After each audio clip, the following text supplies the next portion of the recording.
All right, looks good.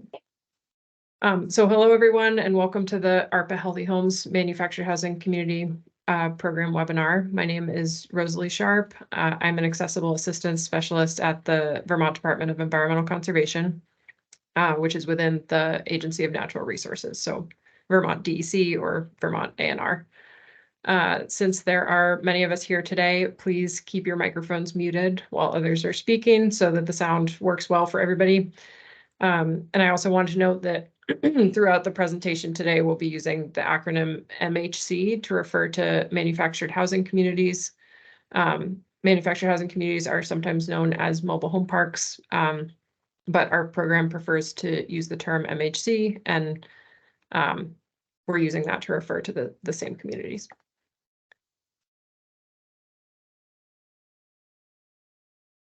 So right off the bat with some housekeeping stuff, if you're on a computer, the first screenshot here shows you where you can hit the mute button on Microsoft Teams. So that'll be right up at the top of your Microsoft Teams window. There's a mic button. You can click that to mute yourself, or click it to unmute yourself if you're ready to speak. Generally throughout the presentation, please keep yourself muted. We will have time for questions at the end when you can unmute. If you are calling in on a phone call, I'm not sure if there is anyone here today, but in case someone has joined on the phone, if you need to mute or unmute yourself, you can do that by pressing *6 on your phone screen.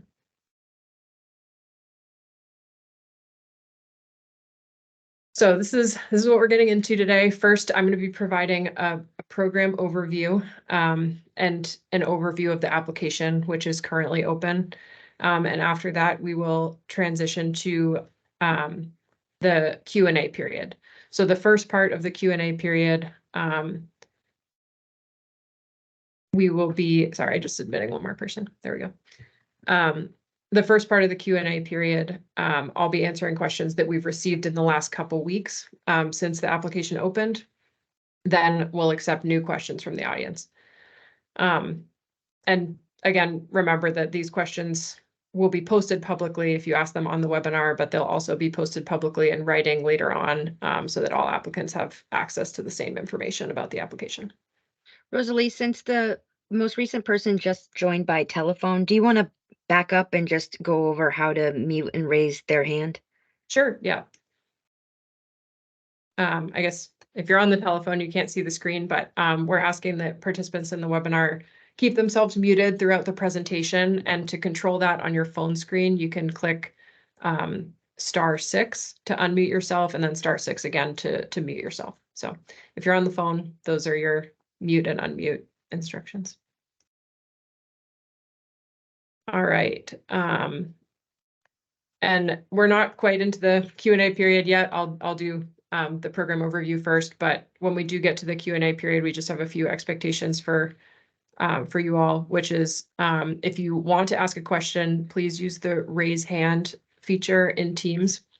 Again, that's located on the top control bar where your mute button is.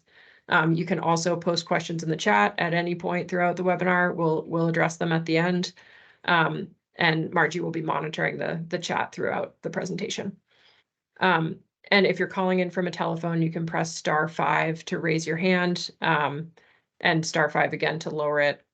Or you can also just wait at the end or during the Q&A period. We'll ask if anyone who's calling in on a telephone has any questions, and you can unmute yourself and speak up then. During the webinar today, please try to ask questions that are widely applicable rather than specific to your community only. And the reason for that is to try to use our public time together as effectively as possible. But if you have a question that's specific to your community, you should definitely still submit it to us and we'll make sure it gets answered. Or if we have extra time at the end of the webinar today, we can answer questions specific to a particular MHC. And kind of on that same note, oops, sorry about that. On that same note, we'd like for participants to ask at most 3 questions today, at least to start. And if there is extra time at the end of the webinar, we'll circle back to individuals who have more than 3 questions. We just want to make sure that folks have, everyone has a chance to get their questions answered today. But regardless, if you do have more than 3 questions and don't have a chance to ask them today, you should submit them to us in writing or over the phone, and we'll make sure that they get answered. We'll revisit this stuff when the Q&A period starts. Just wanted to introduce that expectations early. And now we can move on to the program overview. So first off, the ARPA Healthy Homes MHC program is a funding program that provides financial assistance to manufactured housing communities with water infrastructure issues. Water infrastructure in this case encompasses drinking water systems, wastewater systems, which would be a septic system or a sewer system, and stormwater or drainage systems in your community. To qualify for funding, the applicant must be a manufactured housing community that is registered with the Agency of Commerce and Community Development's Mobile Home Park Registry. And the community needs to have some sort of water infrastructure issue. So again, that would be wastewater, septic or sewer, drinking water, or stormwater or drainage problems. And if your community meets those criteria, we encourage you to apply. There are 3 types of awards, which are based on the phase of the project that your MHC is in. And I'll run through those now and then go through some more slides with specific information on each of them. The needs assessment is the earliest phase that a community could apply for. That would be for MHCs that suspect there are water infrastructure issues, but you may not be sure where to start, which project to prioritize. Like if you have wastewater issues and drinking water issues, which one of those you should address first, or how to address the big picture issue. Like if you've been fixing water line leaks, but you don't know the full scope of the problem and need to figure out, how much of the system should really be replaced. And for MHCs that are in that sort of situation, the needs assessment would be the best fit for project phase to apply for, since it's funding the preliminary assessment of all 3 water infrastructure types.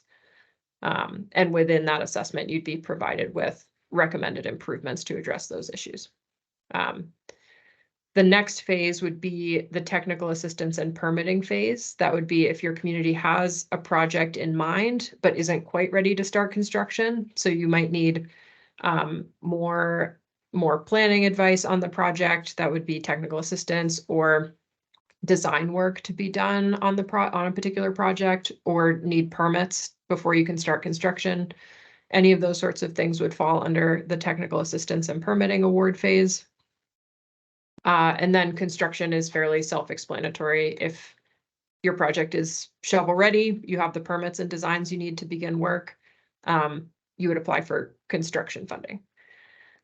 All that said, you're allowed to apply for more than one of these. If you get, like, for example, if you needed designs and permits for a drinking water project that you had planned, but you also wanted to apply to perform the construction work associated with that project, you could apply for technical assistance and permitting and construction. Same thing if you wanted to apply for those drinking water permit funding, but you also have a wastewater project that is ready to go and ready to begin construction in the same MHC, you can apply for both of those. You just need to specify what you're applying for in the application and be clear about what project phase or phases you're applying for, and for what work. As long as you've done that in the application, you can apply for any combination of these.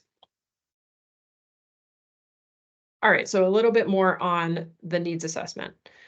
The needs assessment award is a preliminary assessment of all the wastewater, drinking water, and stormwater and drainage systems in the MHC. For this award, the Healthy Homes program will hire an engineering firm to conduct the assessment and then pay them directly. Their work will produce a preliminary engineering report and an environmental information document, which would be an environmental review. Essentially, the preliminary engineering report is a summary of all the existing water infrastructure, including any problems that they identify during that review. And they would also provide recommended solutions to the identified problems and cost estimates for doing the work to repair them.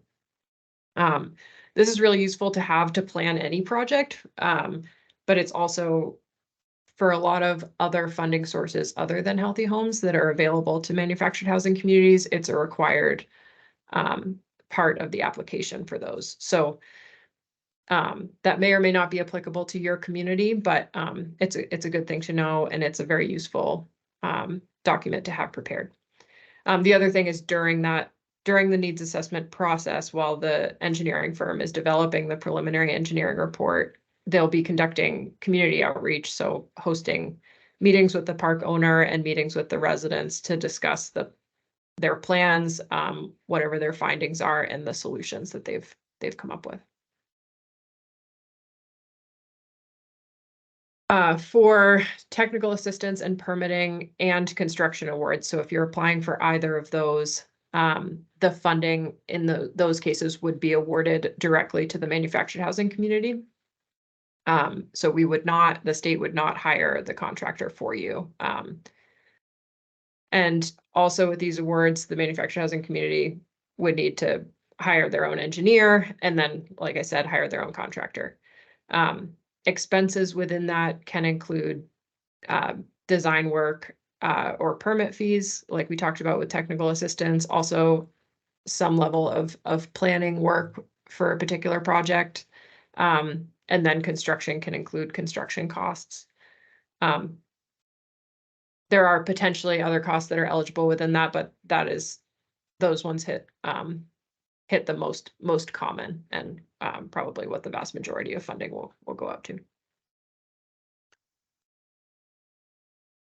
So for the needs assessment, since it's an award of services, like the state is awarding the MHC the services of an engineering firm that's contracted by the state and paid directly by the state, there's no award amount associated with that the applicant needs to be aware of. When an MHC is applying for a needs assessment award, they don't need to include on the application how much funding they're applying for, because they're not applying for funding exactly. They're applying to have services from an engineering firm in order to conduct a preliminary engineering report. So that's the needs assessment. You don't need to describe the amount of funding that you're applying for. For the other two, permitting and technical assistance and construction, you would need to specify how much money you're estimating your project will cost, and it would need to fall within, for technical assistance and permitting, the project would need to be at minimum $10,000 and then at maximum $75,000.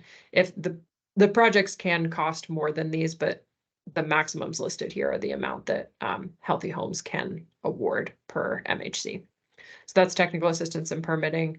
For construction, the project needs to be a minimum of $25,000 and a maximum of $1.25 million. And again, that's per manufactured housing community.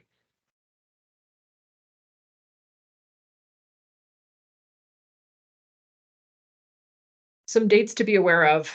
The application has been available since August 31st. Applications are due on October 17th by 4 p.m.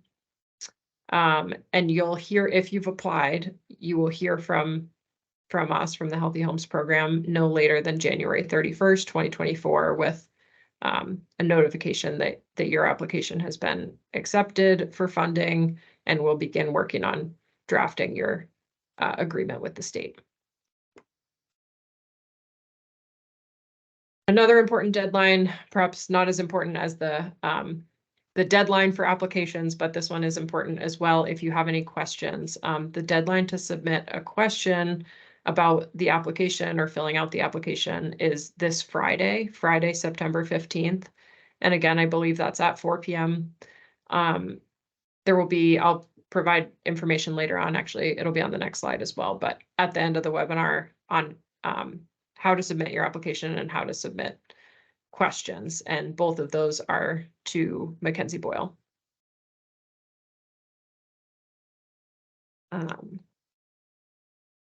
How to apply. So to submit, well, at the bottom of the the screen here, you can see the link to the application. So if you're on the computer and it's helpful to write that down, you can, but you can also find that link in on our webpage on the Department of Environmental Conservation's website. And you can also, if you're having trouble finding it, if you don't want to write it down today, you can reach out to us and let us know that you're having trouble accessing the application. So once the application is filled out and ready to submit, you can submit it by email to Mackenzie Boyle. Her email address is mackenzie.boyle@vermont.gov, using the subject line HHMHC RFP proposal. And you can also submit questions to that same email address.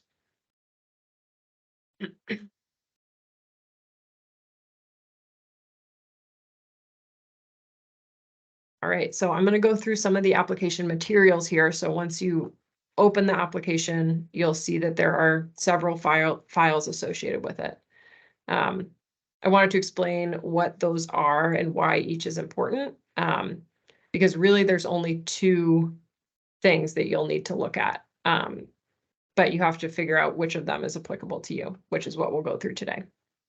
So the first thing here on this first line is the information and instructions document.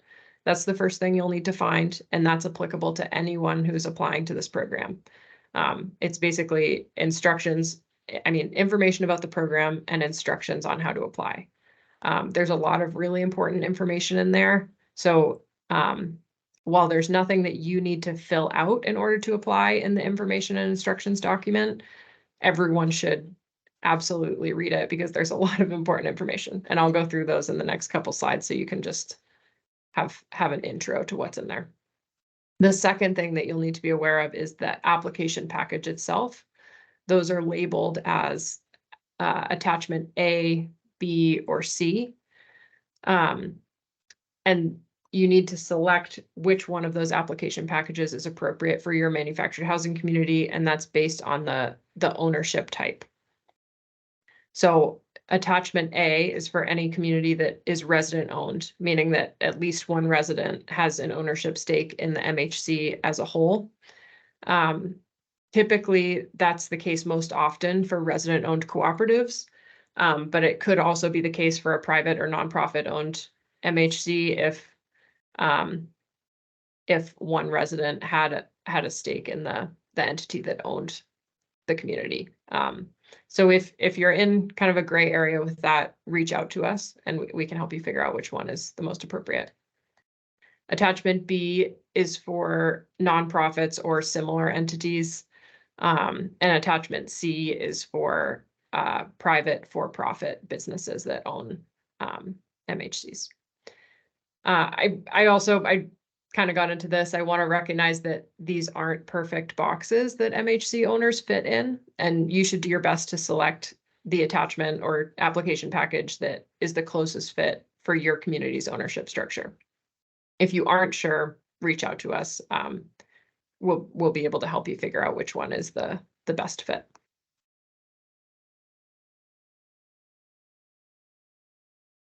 All right, so back to the information and instructions document. This is the document that I mentioned that doesn't have anything you need to fill out, but has a lot of important information. So your checkbox here is to read it.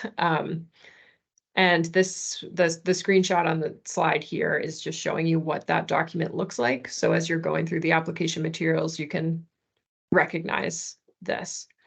And I'll go through in the next couple slides some of the information that is found in here. First of which is the selection criteria. So this on the selection criteria part of this document, you'll see what things the scoring committee is going to be looking for in applications in order to make the selection of which applicants receive funding. So it's laid out here pretty clearly. This is a competitive program and we have limited funding.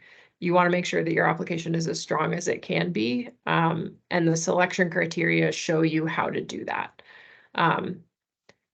You'll see towards the left there's a column that says highest score or medium to high score. You want to be looking at those to see,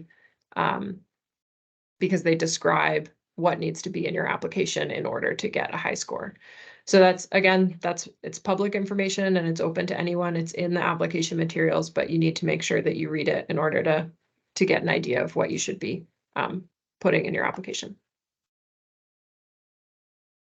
Another important thing in the information and instructions document are the procurement requirements that are required for this program.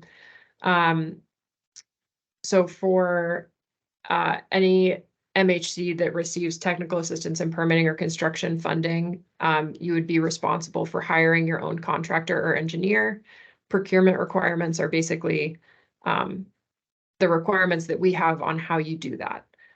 We don't have a ton of them in this program, but there are some, and you should be aware of them because they apply before or after an award is executed and signed. So if you did receive an award, you would need to procure your contractors within these requirements here. And that's all in the information and instructions document. Okay, so getting into the application packages. This is where you're going to find the information that you need to fill out in order to apply for this program. The first thing you should do when you open this, the application package shown on this page is attachment B for nonprofits or similar entities, but they all look very similar. So the instructions I'm giving today are applicable to all three of them. On the first page, you'll see a checklist, which is what we're looking at here on this slide. There's actually two checklists, one for applicants who are only applying for a needs assessment, which is a little shorter because there are fewer application requirements for that one.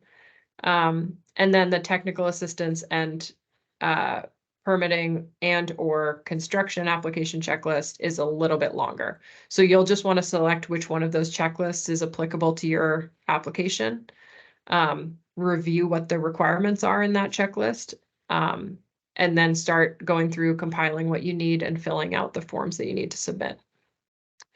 When everything is filled out and ready to go, like we discussed, you can email it to Mackenzie Boyle. I recommend before you hit submit on anything is just to re-review these checklists and make sure that you have everything that you need in order to apply. And if you're having trouble finding the things that are in that checklist, right below the checklist, sometimes it's on the same page and sometimes it's on the page immediately after those checklists, is a table that looks like this with a gray bar at the top. This is essentially a table of contents for the application package. So you'll be able to see the attachment name, that's the title of whatever the item is, the document is, the page numbers that you can find it in the application package. And then the third column there, action required, is that is highlighting for you whether or not it's informational or whether you need to submit it with your application. So if it's something that you need to submit, it will be in bold and say applicants must fill this out. If it's informational, it will explain that it's informational and who it's applicable for if it's not applicable to everybody. Yep. All right, that's what I have on the application. We're going to move into the question and answer session for the remainder of the webinar here. The first part of this Q&A session, I'll cover the questions that have, or most of the questions that have been submitted so far since the application opened in the last couple weeks. And then we'll accept new questions from the audience. It looks like we'll have probably at least like 25 minutes to take audience questions. I don't think it'll take me too long to go through these, so we should have a good amount of time. All right, so starting with this first question here, how do I complete the application if I do not have a printer? I interpreted this a little as if I do not have a printer, computer, or access to the internet, because you don't need a printer to submit the application. You can email it directly to Mackenzie. That said, if you don't have access to a computer or the internet and you need someone to print the application for you, we can do that if you request it before October 1st. If you don't get to it before October 1st, you can use your local library to print. And either way, a physical application, like a paper copy, can be mailed in if you need to do that. So if you need to do that, mail it to the Vermont Department of Environmental Conservation, Environmental Compliance Division - Assistance, Attention, Healthy Homes Initiative MHC program, Mackenzie Boyle. And then the actual address is 1 National Life Drive, Davis 3, Montpelier, Vermont, 05620-3803. Next question here. Can stormwater management be included in a proposal? Yes, along with drainage improvements. We've kind of covered this already in the presentation, but I wanted to keep this question in there because just to note that if a manufactured housing community has over 3 acres of impervious surface, that would make them subject to the 3-acre stormwater rule. And most likely communities that are in that category are aware of it, but I just wanted to note that the project might be better suited for the 3-acre American Rescue Plan program, and we listed the website there if you need to access that. The next question is, will all applications be considered at the end of the application timeframe based on merit, or is there a benefit to getting an application submitted as soon as possible? There's no benefit to submitting an application as soon as possible. All proposals are considered equally against the scoring criteria that we talked about, and that will happen at the end of the application period. So get your applications in before the application period closes, but no need to get them in as soon as possible. If the MHC is not a co-op, nor a nonprofit, nor a private business, nor a government entity, which application should they use? So we talked about this a little bit, and really the answer depends on if the owner is not any of those things, what the owner is or who the owner is. And ultimately, prospective applicants should be selecting the application type that's the closest to their ownership structure, and we can help you figure that out if you have questions. I wanted to go into a little bit more information regarding each application package. I think we've covered most of this, but attachment A would be for any manufactured housing community where the park residents are partial or full owners of the MHC property. So that's beyond owning their individual home. They would need to be partial owners in the community as a whole. And again, most often that's the case for cooperatively owned manufactured housing communities, but it could be the case for other ownership structures. Attachment B is for nonprofits or similar entities. And most likely, if an applicant doesn't fall into attachment A or attachment C's categories, they'll probably need to fill out attachment B. And then again, attachment C is for private for-profit entities. The next question is, if the MHC wanted to contract with a firm of their choice, could they still qualify for the needs assessment? And the answer is yes, but your application would need to make that clear. In this case, I would suggest applying for technical assistance and permitting funding in order to conduct a needs assessment rather than apply for the needs assessment category itself, because if you apply for a needs assessment through this program and get awarded that, then the state will assign the engineering firm to you. So what you would need to do instead is apply for technical assistance and permitting, and then specify that you intend to conduct a preliminary assessment of all the water infrastructure in the park. And that the reason you're applying for technical assistance and permitting instead of a needs assessment is because you want to select your own engineering firm. And that's fine. This would fall under the technical assistance work. And we can accommodate that, but you just need to specify it since it's not the normal path of the program. Can the MHC apply for technical assistance and permitting funding without a needs assessment? Yes, is the answer to that. Applicants can apply for any level of assistance through this program without having a preliminary engineering report or having completed a needs assessment previously. But more importantly than the specific prerequisite you have, because we don't have specific requirements about that, you and your community should be making the determination of what you apply for based on whatever the community's needs are and the project status. So think about realistically what phase of the project you're on and use that to guide your application. All right, so the format of the permit navigator referenced in attachment D on page 5 of 30 does not accommodate a straight up connection to a municipal wastewater system. Can the MHC still apply for a connection to a municipal wastewater system? And if yes, what are the permitting requirements?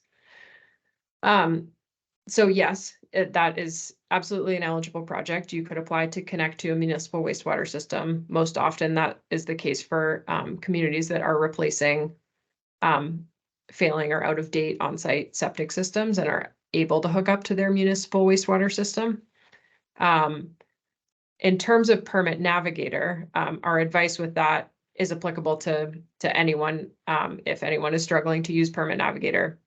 Applicants should fill out permit navigator to the best of their ability. It doesn't need to be like in this case, there isn't an exact match of project type, and you should just select as best you can. Permit navigator is an assistance tool to help applicants understand in advance of starting their project what permits they may need. It's not a permit application. If you need assistance, I mean, use your judgment in filling it out. But if you need assistance with it, you can reach out to the community assistance specialist in your region. For Northern Vermont, that's Jeff McMahon, and for Southern Vermont, that's Rick Obakirk.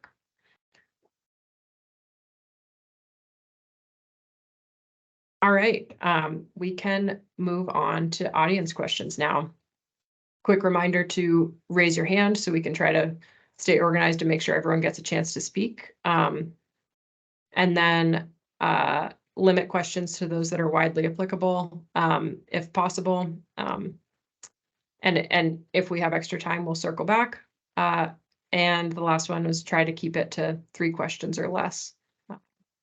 And actually, Margie, as you turned on your camera, I'm realizing I didn't leave time for you guys to introduce yourselves. Do we want to quickly go through that so we can put a face to you and Mackenzie? Yeah, sure. So I'm Margie Clark, and I'm the supervisor of the Healthy Homes program.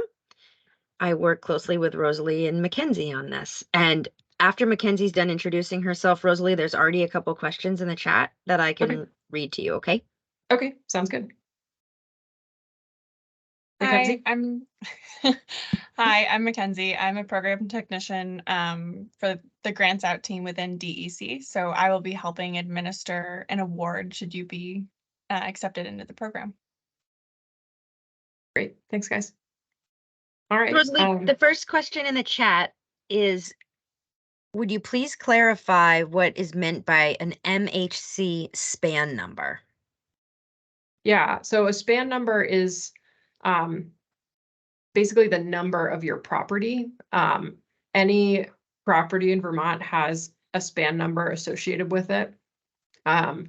You can usually find it on your property tax bill.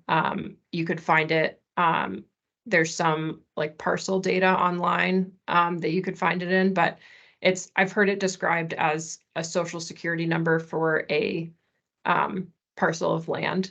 So that number stays with the land parcel, even if the ownership changes. So it's a way for us to tell what parcel of land the MHC is on. Jeff, does that answer your question?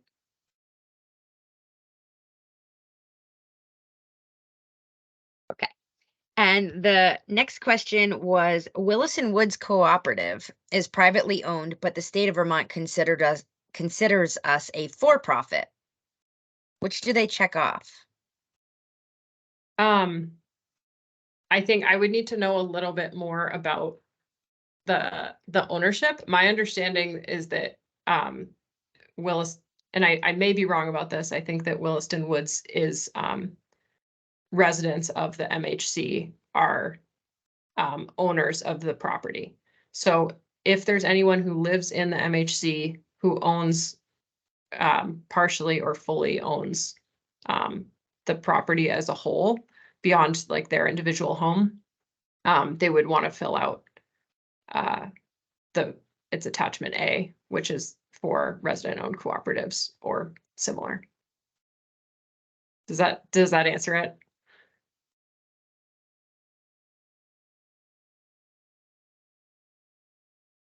Yes. Okay, great. No one else has their hand up yet.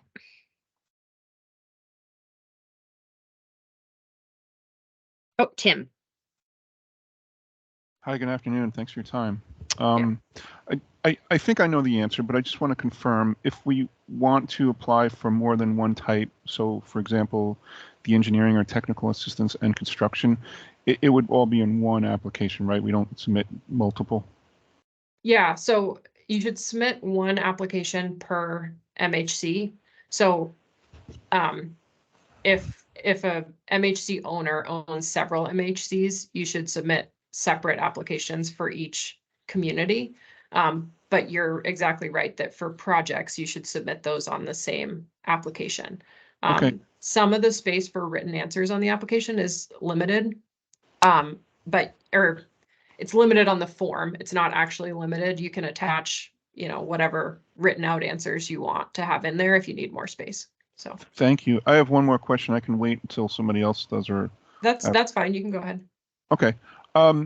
My understanding is that this is sort of the second iteration of this type of funding from the state, and the first iteration probably looked a bit different from the permitting process. But is there an easy access to view examples of either successfully approved or well-written applications, like the type of information that would be useful, especially for the construction aspects? I imagine it's all public, but how do we get to see those? Yeah, I'm actually not sure if those are public. I think that's a question for Mackenzie. Are the applications public, or do those stay closed? The applications are public. I'm not entirely sure where they are or how to get them, but they are public, yes. Yeah, Okay. I have them all, so. Thank you. Yeah, in that case, we could share them. I don't think they're currently posted publicly anywhere, as far as I know. The next person in line is on the phone. The telephone number ending in 0364. And Rosalie, the command to unmute is *6. Yes, *6 to unmute and *5 to raise or unraise your hand.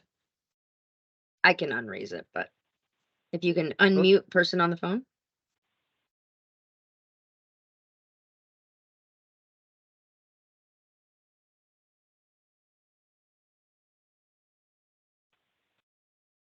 Can you hear?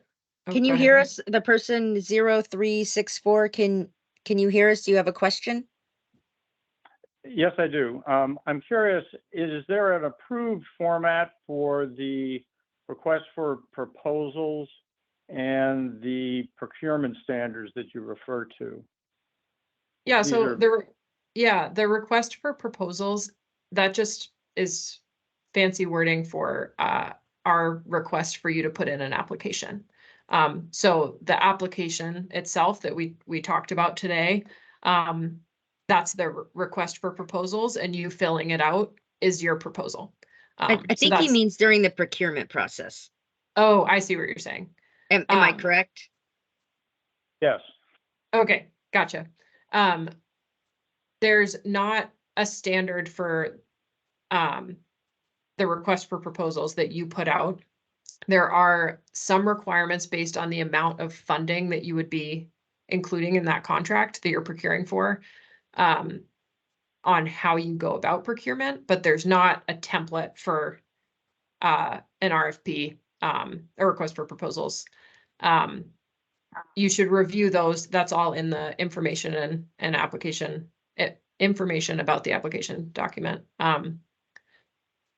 The only other requirement that I'll note besides I mean, it's outlined in there as well, is just that the MHC owner should have an established procurement policy and follow that. That's kind of the main requirement. And then there are some other requirements associated with the amount of funding that you'd be procuring for. Right, and just to follow up to that, I mean, I'm talking. Okay, I understand the RFP, but it also refers to if we're requesting more than, I can't remember the amount, 25,000. We have to comply with these Code of Federal Regulations for uniform guidance and procurement standards. I've read those, and needless to say, it's a lot of, federal excessive wordage. And I'm curious if you guys have gotten that boiled down, or is that just really a common sense checklist? I think that is the boiled down version. Those are federal procurement requirements because we are awarding American Rescue Plan dollars, which is federal money. I think if you're having trouble understanding what's required by any of those categories, you should reach out to us and we can try to provide some guidance on making sure that you're meeting those. But it depends on how much funding you're procuring a contractor for. So. Okay, I'll follow up on that, but I just didn't know if, knowing that those apply to certain applications, you put together a simplified format for that, as opposed to us going out and deciphering it from the Code of Federal Regulations. I mean, either one will work. I just didn't know if there was a simpler way. Yeah, we tried to stay away from making, our preference in this program is to give you the requirements and allow the MHC to follow those, as in using their own procurement policy.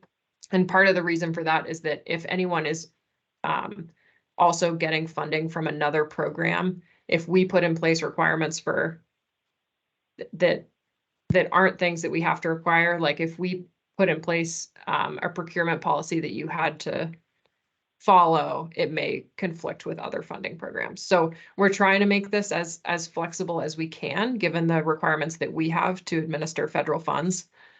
So that's why it's laid out like that. Okay, and I've just got one more, and I think you answered it earlier.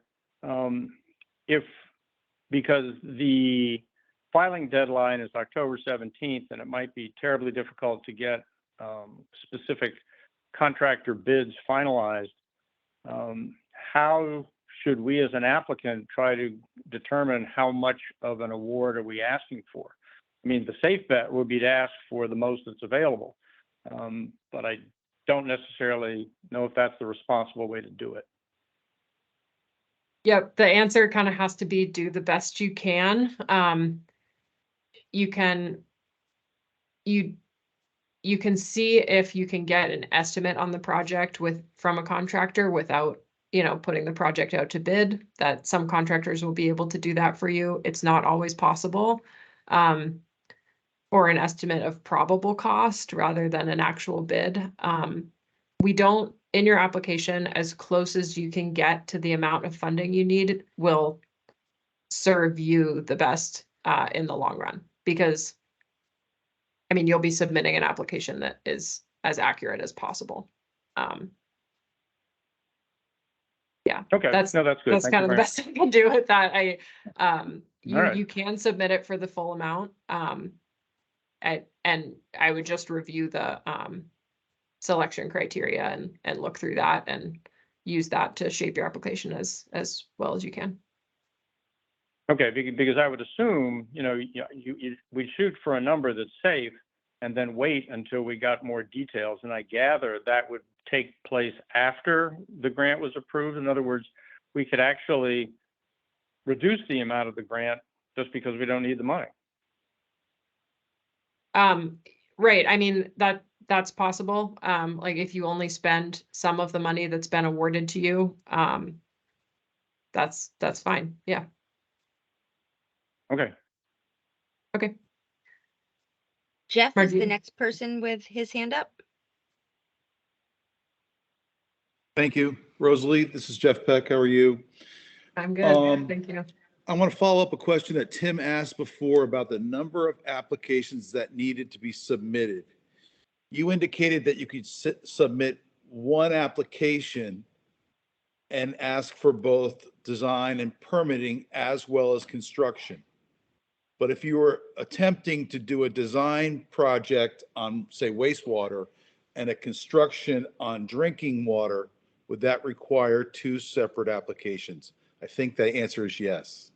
No, you don't need two separate applications. If it's for the same, well, the only time you should be submitting two applications is if they're for different MHCs. Okay. There's a space in the application that allows you to select, it details needs assessment, technical assistance and permitting, and then construction. And within that, you're able to check which type of water infrastructure you're applying for in that category. So in that case, if you were applying for, it sounds like wastewater design and permits, and then drinking water construction, is that what you had said? Correct. You would just check those boxes in that section to show what you're applying for. And then in the long answer parts, you want to make sure that you write about both of the projects you're applying for. And in those cases, I think you probably will need to submit like a Word document or something with, so that you can include a longer answer. That Yeah. makes sense. Okay. Total sense. Thank you. You've done a great job. Sure. Thanks, Jeff. Those are all the questions with the hands up, but I do want to go back to the chat. There was a question asking if we could email these slides so somebody could bring it to their co-op board. Yeah, we should be able to do that. We will Okay. also be posting this video online. That should happen next week, I believe. And so you could also show a video of the recording. Which may be better because that will cover the questions as well.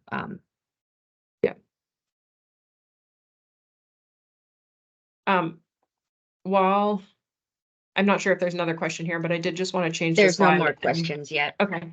So I'm gonna go through a couple more things here while folks are thinking of more questions for us. This slide that I have up now, just a reminder that if we close this webinar and you end up having another question in the next couple days, all questions need to be submitted to Mackenzie Boyle through the end of the day this Friday.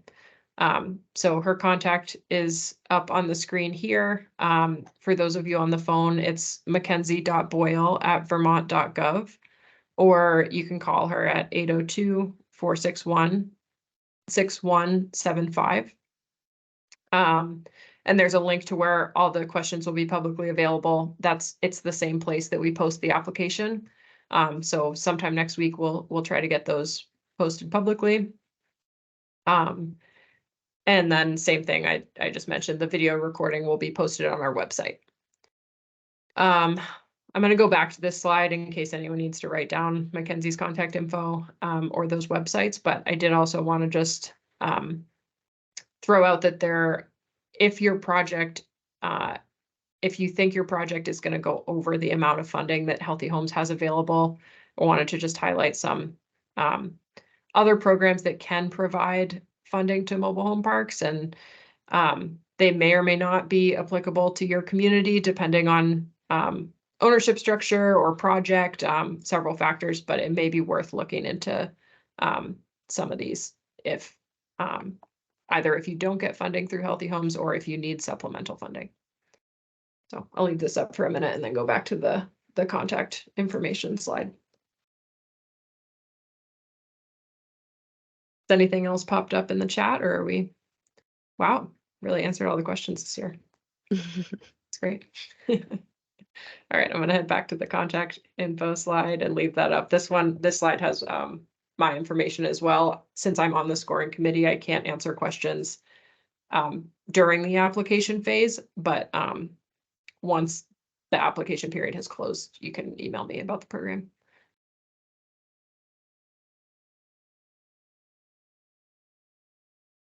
All right, well, I think we can stay on here until 1 in case, oh, I see another question pop up. It's Tim. Hi. Hi. Just curious, what is, and I apologize if it's in the material, who or what makes up the scoring committee, and what are their, are they all state employees? Are they, like, I guess I'll stop it there. I could ramble on and on with guesses, but can you describe the composition of the scoring committee? Sure, it hasn't been finalized yet, but I can tell you broadly who serves on it, which the requirements for the scoring committee is that there needs to be at least one person outside of the Healthy Homes Initiative program. So I work for the Healthy Homes Initiative program. I will be on the scoring committee. In addition to that, we'll get 2 other folks to serve on it. I believe, I expect that they will both be state employees. As far as I know, we are allowed to have someone who's not a state employee, but last year we had one person within DEC, but not in the Healthy Homes Initiative program, and then one person from the Agency of Commerce and Community Development. And I think we will plan on a similar composition this year.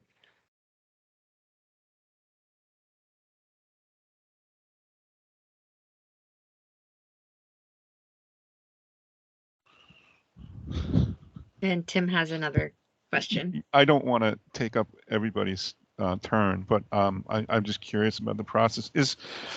I guess I'm curious about the selection of projects, and geez, I don't know how to say it. If there's a project, let's say easy win or low hanging fruit, but it doesn't score high relative to something that has like very high impact, hundreds of homes in a community. I guess I'm trying to figure out the extent to which projects are compared against like sizes, because clearly a smaller community would probably not impact the environment as much as larger ones. So is there a certain amount of money that's set aside for like different ranges of the communities? There's not.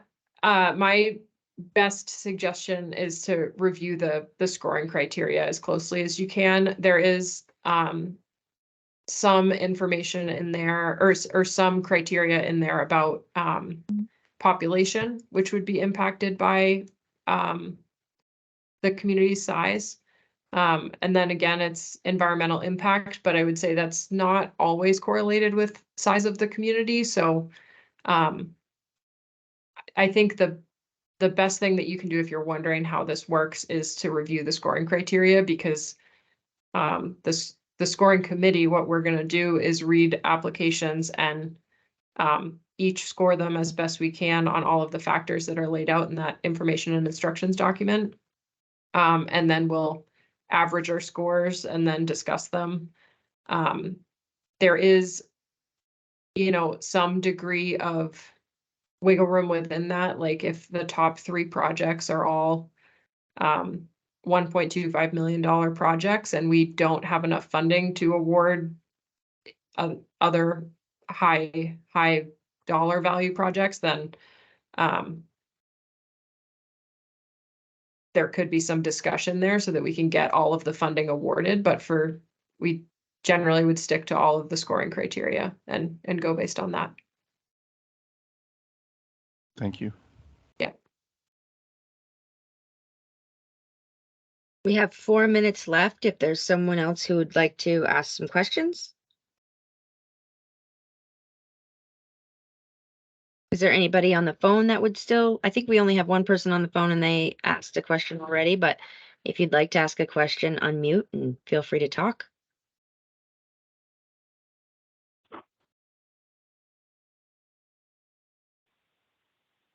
Okay, I just unmuted, so I assume that in addition to the questions we might send to Mackenzie before this Friday, he's also available for other questions after that. So Mackenzie may be able to answer this. You can correct me if I'm wrong, but my understanding is that all the questions about the application need to be sent to Mackenzie before this Friday. Or by 4 o'clock on this Friday. And the reason for that is so that all applicants have access to the same information as they're filling out their application. So all the questions that get asked before the deadline will get posted publicly so that anyone who wants to apply for this program can view the answers. The only caveat there is that if you need assistance with the application, like if you're having technical difficulties, you need something printed for you, something along those lines, then we can help you with that throughout the application period. But questions about the application need to be submitted by this Friday. Okay, understood. Thank you. Yeah. Mackenzie, if you want to add or expand, or correct me if I misspoke, but Nope, you hit the nail on the head. great, thanks.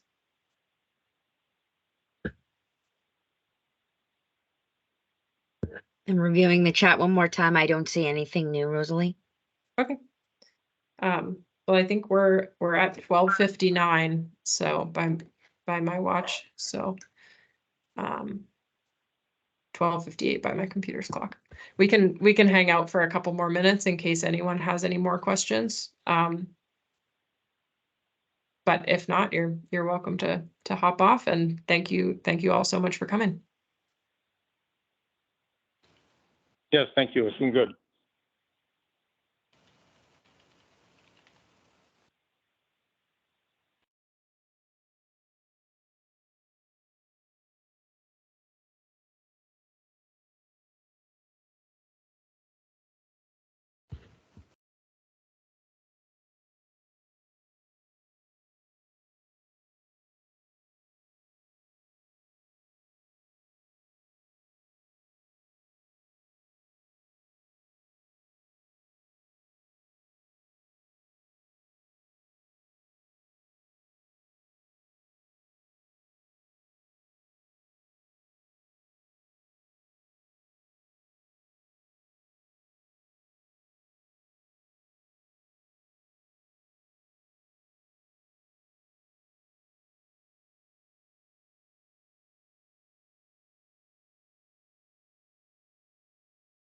It looks like there's no more questions or people that are going to speak up. I'm going to stop the recording.